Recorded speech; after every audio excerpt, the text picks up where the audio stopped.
So this is a 1973 German Cuckoo Clock. My dad brought it back from Germany while he was in the Air Force Reserves. Now, unfortunately, I got ahead of myself and didn't get the first parts of this project recorded. So the clock is primarily a novelty clock for German tourists. So it's mass-produced, doesn't have the craftsmanship of the traditional cuckoo clocks like Black Forest. Most of these wood pieces are glued together. The movement is more of a stamped out production, and all that means that it's going to be a little more challenging to disassemble and restore. So the clock's been in storage for about 25 years. It'll still keep time, but the bellow material is falling apart, so it doesn't cuckoo anymore. This is going to be the first time I've ever done this kind of project, so my goal is just to get it cleaned up, restore the bellows, and have it cuckoo once again. I started off by just removing the faceboard and watched it function for a day or two just to make sure that it's working properly before I take it apart. This project began by just taking the movement out of the case and using a heat gun to free up some of the glue underneath those bellows, trying to get them out without breaking any of the wood. Once I got that movement out, I was able to get it cleaned up a little bit with a wire brush and gave it a bath in the ultrasonic cleaner. Also used a little bit of steel wool to clean the surfaces up. Now I then moved on to the bellows. I used some acetone to remove any of the old glue and paper from the bellow tops. Once those were cleaned up, I made some new hinges using some Tyvek paper of the USPS priority mail envelopes. And then I also ordered some pre-cut bellow material for the final step of that. I'm now going to pick up where I started recording the project and began putting the bellows back together.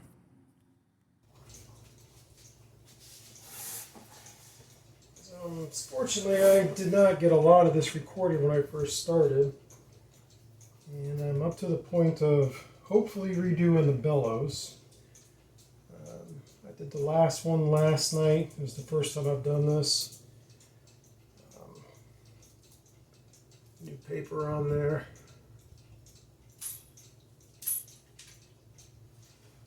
I hope I'm doing it right. We're going to find out eventually. So we got that one done, and I'm going to finish putting this one together, and we'll go from there.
Well, I would do the back tabs, but I don't want to risk this thing closing since I dropped a drop of glue down in there. So we're going to pause it, let it dry for a while, and I'll come back and do the back tabs. But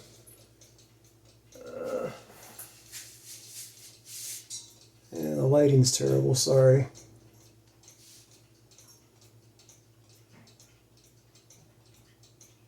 Alright, I'll be back in a couple of seconds.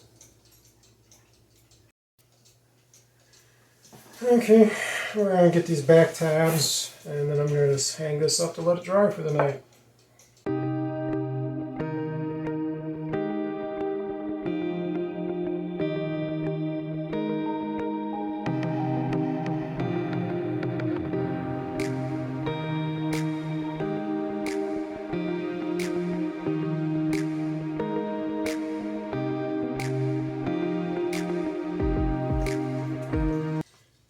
Okay, well, we got the Bellows still drying, and I figured I'm going to take and work on the movement a little bit. So, as is the history with this particular clock, it's more of a novelty cuckoo clock for tourists out of Germany, and so because of that, it's not designed to really come apart the way a typical cuckoo clock movement would do. Typically, a cuckoo clock movement will be screwed together. We take the plates apart and get the gears out and clean them. Well, this here, it's pretty much a fitting that's twisted in there a bit, I guess you'd say. It's not easily removable, and I'm afraid if I try to take it out of here, I'm going to break it. So, as you've seen in some of the previous pictures, this was pretty rusted. I have got a lot of the rust cleaned off of it with a wire brush. I gave it a little bath in the ultrasonic cleaner, but the brass is still looking a little stained, so I'm going to use a little Brasso to try and clean that up as best I can. And it'll be a little difficult too because you don't want to squeeze anything too hard and bend anything. So we'll see what we can do here. If we can get a little bit of this tarnish off of here, that'd be great. If not, nothing to lose. So.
But I think hopefully maybe you can see in the video that came out pretty nice on that side, considering what we started off with.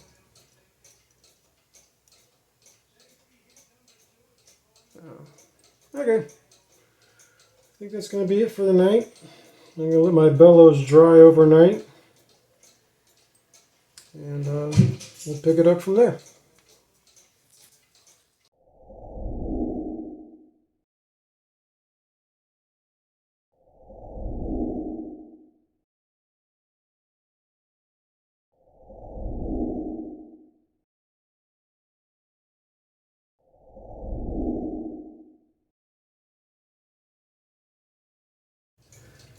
Okay, so my camera app crashed. I didn't get this first one recorded. I wasn't paying attention to the camera.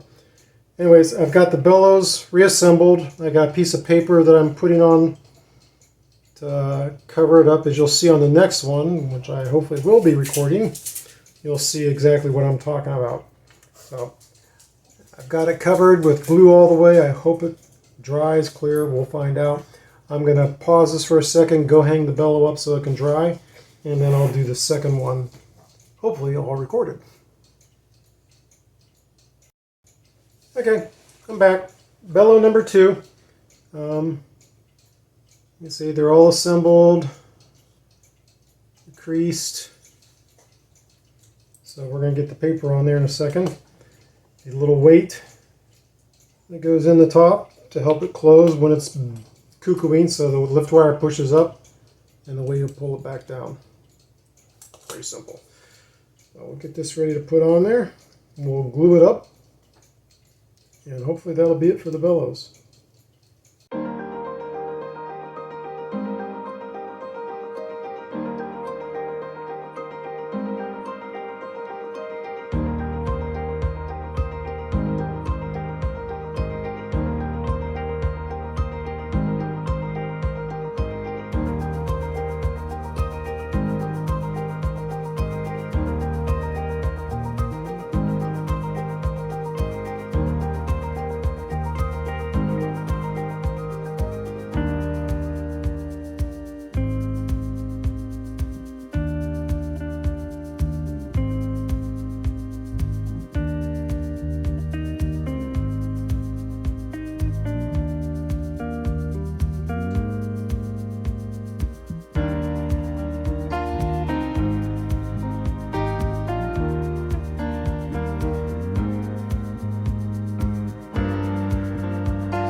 Notice, probably from the pictures earlier, that I got all this rust pretty much out of there.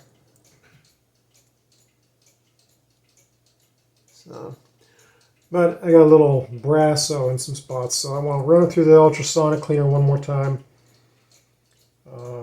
Not sure when time will permit for that. And then it'll be pretty much time to reassemble it. I got put some linseed oil on this, help keep it a little from drying out more than it already was. I've debated trying to repair this up down here, and it's pretty solid the way it's sitting there glued right now. It's fragile as it is. I'm gonna let it go with that. It'll do the trick. So the little birdie's clean. Really clean the movement one more time, and I'm ready to put it back together. We got the movement, or the bellows, drying right there. So once those are done drying, the tops, they'll be good to go. So that's all for right now. Alright, we are back, and I am going to take and glue one of the bellows back on tonight. We'll see how this goes. So what makes this a little tricky is I've got to get this hole lined up with this hole so that the air goes through it properly, and it can bellow. And I did a little prep work. I didn't want the bellow to be right up against the side, and I found that a dime acts as a nice spacer. So I taped a couple dimes there, and I'll use that as my little spacer until I get this glued on. So here goes nothing.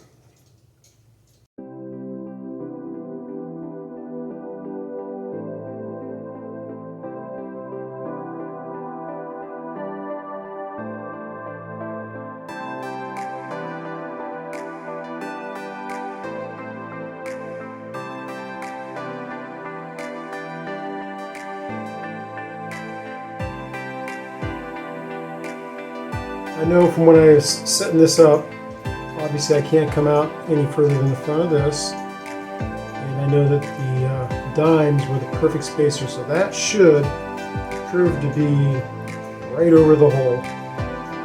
And I am just going to let it dry.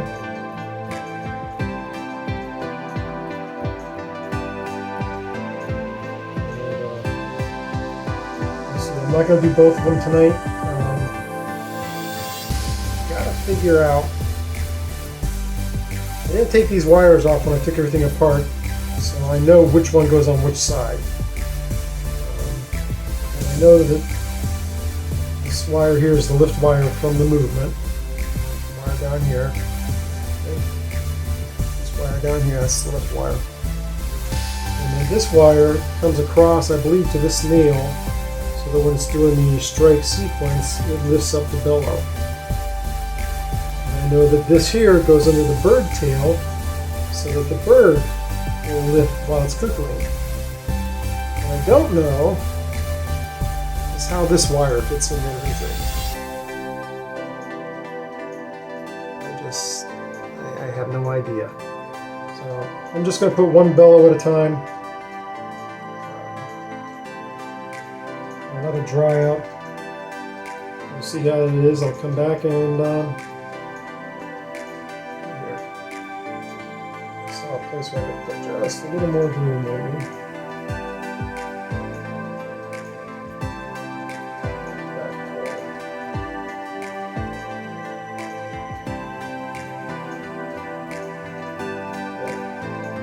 A bead of glue right in there. So you gotta put a bead of glue right there. I've got to make sure it stays in place when the lift. Alright, that's it.